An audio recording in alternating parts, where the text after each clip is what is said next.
पढ़ते हैं भारत का भूगोल। भारत के भूगोल में हिमालय की नदियाँ। हिमालय की नदियों के बेसिन बहुत बड़े होते हैं। उदाहरण के लिए गंगा नदी बेसिन 9 लाख वर्ग किलोमीटर में फैला हुआ है। हिमालय की नदियाँ पूर्ववर्ती नदियों के उदाहरण हैं, जबकि ये नदियाँ हिमालय के उत्थान के पूर्व की ओर हैं और हिमालय उत्थान के काल में इनके द्वारा लगातार अपरदन कार्य किया गया है। अतः ये नदियाँ बड़े बड़े गार्ज बनाती हैं। साथ ही ये आज की युवा अवस्था में ये लगातार अपरदन का कार्य करती हैं। हिमालय नदियाँ काफ़ी लंबी हैं और इनमें वर्ष भर जल रहता है, अर्थात ये सदा नीरा रहती हैं, क्योंकि इसमें वर्षा जल के अलावा हिम पिघलने वाला जल आपूर्ति होती है। ये नदियाँ पर्याप्त मात्रा में अपने साथ लाए जलोढ़ अवसादों का निपेक्षण करती हैं, अतः इनके मैदान काफ़ी उपजाऊ तथा सपाट होते हैं। मैदानों में सपाट होने और ढाल की कमी के कारण ये नदियाँ विस्फोट का निर्माण करती। हिमालय की नदियों को 3 बृहद नदियाँ तंत्र में सिंधु तंत्र, गंगा तंत्र, ब्रह्मा तंत्र में विभाजित किया गया है। भूवैज्ञानिकों का मानना है कि ये तीनों नदियाँ विशाल नदी हिंद ब्रह्मा अथवा शिवालिक नदी का भाग है। ये नदी आसाम से पंजाब में फैली है। हिमालय के उत्थान के क्रम में ये 3 भागों में अपने ढाल का अनुसरण नियुक्त करती है। विशाल नदी का इस तरह विभाजन संभवतः प्लेइस्टोसीन काल में हिमालय के पश्चिमी भाग में और पोटवार पठार दिल्ली रिज के उत्थान के कारण हुआ है। ये क्षेत्र सिंध गंगा के बीच जल विभंजक बना। इसी प्रकार मध्य प्लेइस्टोसीन काल में राजमहल पहाड़ियाँ और मेघालय के पठार के मध्य स्थित मालदा गैंप का अधोक्षेपण हुआ, जिसमें गंगा और ब्रह्मपुत्र नदी तंत्र का दिशा परिवर्तन हुआ और बंगाल की खाड़ी की ओर प्रवाह हुआ। हालांकि इस बारे में एक मत नहीं है। नंबर 2, सिंधु तंत्र। इसके अंतर्गत सिंधु और उसकी सहायक नदियां झेलम, चिनाब, रावी, ब्यास, सतलज, पंचचंद आदि सम्मिलित हैं। सिंधु तिब्बत के मानसरोवर झील के निकट बोखरचू के निकट एक हिमनद से निकलती है। भारत में हिमालय की नदियों में यह सबसे पश्चिमी नदी है। यह 2880 किलोमीटर का रास्ता तय कर पाकिस्तान होते हुए कराची के पूर्व में अरब सागर में मिलती है। देश के विभाजन के बाद इसका अधिकांश निचला हिस्सा पाकिस्तान में चला गया। भारत पाकिस्तान सिंधु जल समझौता के तहत भारत मात्र इसके 20% जल का उपयोग कर सकता है। तिब्बत से निकलने के बाद लद्दाख जास्कर श्रेणी के बीच उत्तर पश्चिम दिशा में बहती है। ये लद्दाख और बलूचिस्तान से गुजरती है। लद्दाख श्रेणी को बांटते हुए ये नदी जम्मू कश्मीर में गिलहित के समीप एक खड्ड का निर्माण करती है।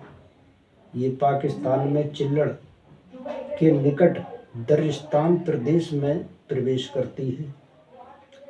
सिंध नदी की बहुत सी सहायक नदियां हिमालय से निकलती हैं, जैसे श्योक, गिलगित, जास्कर, हुंजा, नुब्रा, द्रास आदि। अनंतः ये नदी अटक के निकट पहाड़ियों से बाहर निकलती है, जहां दाहिने ओर से काबुल नदी इसमें मिलती है। इसके दाहिने ओर से मिलने वाली अन्य सहायक नदियां खुर्रम, तोची, गोलम, बेबोबा इत्यादि हैं। ये नदी दक्षिण की ओर बहती हुई मिथनकोट के निकट पंचचंद का संयुक्त जल प्राप्त करती है। अंत में ये सिंधु नदी कराची के पूर्व में अरब सागर में जा गिरती है। भारत में सिंधु नदी जम्मू और कश्मीर राज्य के केवल लेह जिले में बहती है। झेलम कश्मीर घाटी के पीर पंजाल गिरपद में स्थित बैरी नांगा झरने के पास शेषनाग झील से निकलती हुई पाकिस्तान में प्रवेश करने के पहले ये श्रीनगर और बुलर झील से बहते हुए पाकिस्तान में झंग के निकट चेनाब नदी में मिल जाती है। चेनाब सिंधु की सबसे बड़ी सहायक नदी है। ये हिमाचल के लाहौल जिले से बड़ा लाचाला दर्रा के दोनों ओर से चंद और भागा नामक दो नदियों के रूप में निकलती है, जो हिमालय की ताड़ी में मिलकर चंद्रभागा नाम से आगे बहती है। पाकिस्तान में प्रवेश के पूर्व ये 1180 किलोमीटर बहती है।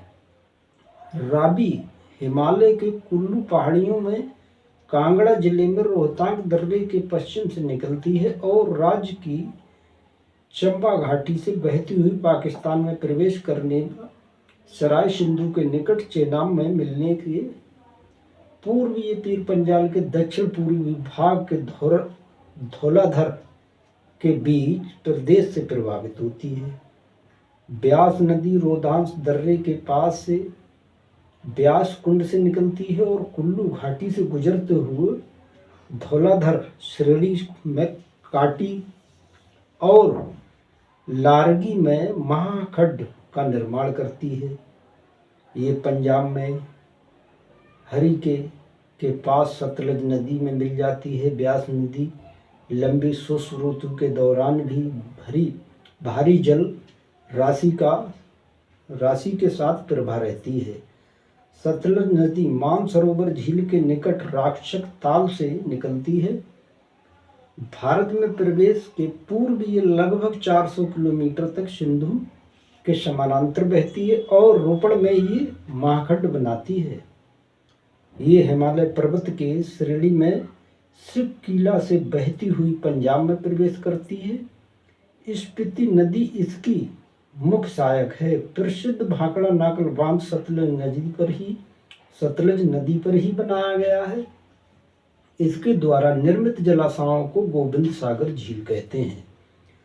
नंबर 3, गंगा नदी का तंत्र। अपने द्रोणी और संस्कृत महत्व दोनों के दृष्टिकोण से गंगा भारत की सबसे महत्वपूर्ण नदी है। यह नदी उत्तराखंड के उत्तरकाशी जिले में गौमुख के निकट गंगोत्री हिमानी से 3900 मीटर की ऊंचाई से निकलती है। यहाँ इसे भागीरथी कहते हैं। ये मध्य एवं लघु हिमालय को काटकर तंग महाखड्डों से होकर गुजरती हुई देवप्रयाग पहुँचती है, जहाँ अलकनंदा इससे मिलती है। इनके सम्मिलित धारा गंगा कहलाती है। अलकनंदा बद्रीनाथ के निकट से संतोपत हिमनंद से निकलती है। ये धौली और विष्णु गंगा धाराओं से मिलकर बनती है, जो जोशी मठ या विष्णु प्रयाग में मिलती है। इसकी अन्य सहायक नदी अलकनंदा की पिंडार कर्ण प्रयाग में और मंदाकिनी रुद्र प्रयाग में इससे अलकनंदा मिलती है। गंगा नदी हरिद्वार में मैदान में प्रवेश करती है। यहाँ से ये दक्षिण की ओर, फिर दक्षिण पूर्व की ओर और फिर पूर्व की ओर बहती है। अंत में ये दक्षिण मुख होकर धाराओं भगीरथी हुगली में विभाजित हो जाती हैं और पाबना के पूर्व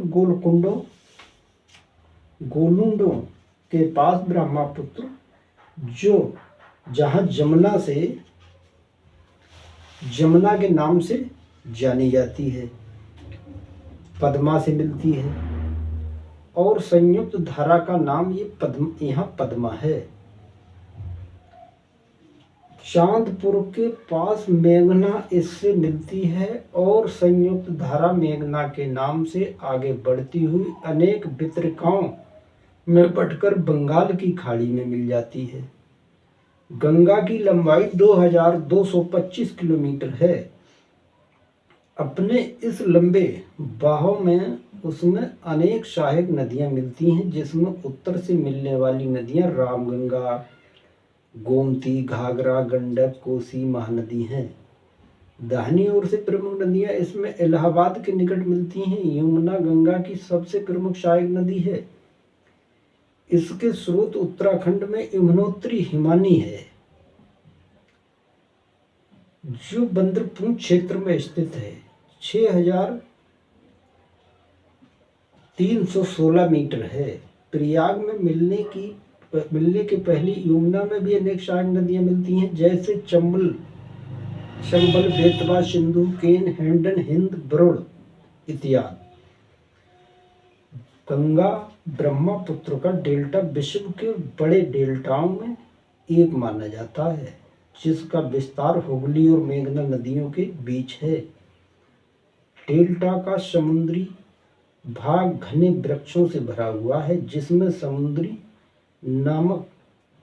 नामक वृक्ष की अधिकता के कारण ये सुंदरबन कहलाता है। ये जैव विविधता का विशाल भंडार है। हुगली को विश्व की सबसे विश्वासघाती नदी कहा जाता है।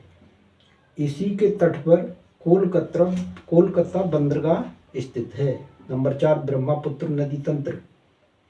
विश्व की सबसे बड़ी नदियों में से एक ब्रह्मपुत्र का उद्गम कैलाश पर्वत श्रेणी में मानसरोवर झील के निकट चेमाउयुंग हिमनद में है। ब्रह्मपुत्र नदी जल विसर्जन के कुल आयतन की दृष्टि से संसार की 4 बड़ी नदियों में से है। इसका बहाव तीन देशों में तिब्बत व बांग्लादेश में है। तिब्बत भारत व बांग्लादेश में है। अपने उद्गम से ये नदी पूर्वी दिशा में अनदैर्घ्य रूप से बहती है। दक्षिणी तिब्बत के शुष्क समतल मैदान में लगभग 1200 किलोमीटर दूरी तय करती है। यहाँ से सांगोपो कहते हैं, यहाँ इसे सांगोपो कहते हैं, जिसका शीर्ष अर्थ शुद्ध करने वाला है। यह समुद्र तल से 4000 मीटर पर नार्वे चलती। यहाँ पर 4000 मीटर पर नावें चलती हैं। मध्य हिमालय में नामचा बारवा 7755 मीटर के निकट ये तीखा हेयर पिन मोड़ लेते हुए दक्षिण पश्चिम दिशा में मुड़ जाती है और 5500 मीटर गहरा महाकट बनाती है। यहाँ से ये नदी तेज बहाव के साथ बहती है। भारत में ये अरुणाचल प्रदेश में प्रवेश करती है और दिहांग कहलाती है। अरुणाचल के शादिया कस्बे के पास इसमें लोहित और देबांग नामक नदी मिलती है और संयुक्त धारा ब्रह्मपुत्र कहलाती है। असम घाटी में 750 किलोमीटर की दूरी तय करती है। यहाँ ब्रह्मपुत्र गुम्फित मार्ग बनाती है, जिसमें माजुली जैसे कुछ बड़े नदी द्वीप भी मिलते हैं। ये धुबरी तक पश्चिम की ओर बहती है और गारो पहाड़ियों के पास मुड़कर दक्षिणी पूर्वी हो जाती है और गोलपारा के निकट बांग्लादेश में प्रवेश करती है। बांग्लादेश में इसे जमुना कहते हैं। अंत में ये पद्मा गंगा में मिल जाती है और बंगाल की खाड़ी में गिरती है। ब्रह्मपुत्र नदी बाढ़, मार्ग परिवर्तन एवं तटीय अपरदन के लिए जानी जाती है। ऐसा इसलिए है क्योंकि इसकी अधिकतर सहायक नदियां बड़ी हैं और उनके जल ग्रहण क्षेत्र में भारी वर्षा होती है, जिसके कारण ये अत्यधिक अवसाद बहाकर लाती हैं। सादिया से धुबरी तक ये पट्टी को राष्ट्रीय आंतरिक जल मार्ग संख्या 2 घोषित किया गया है।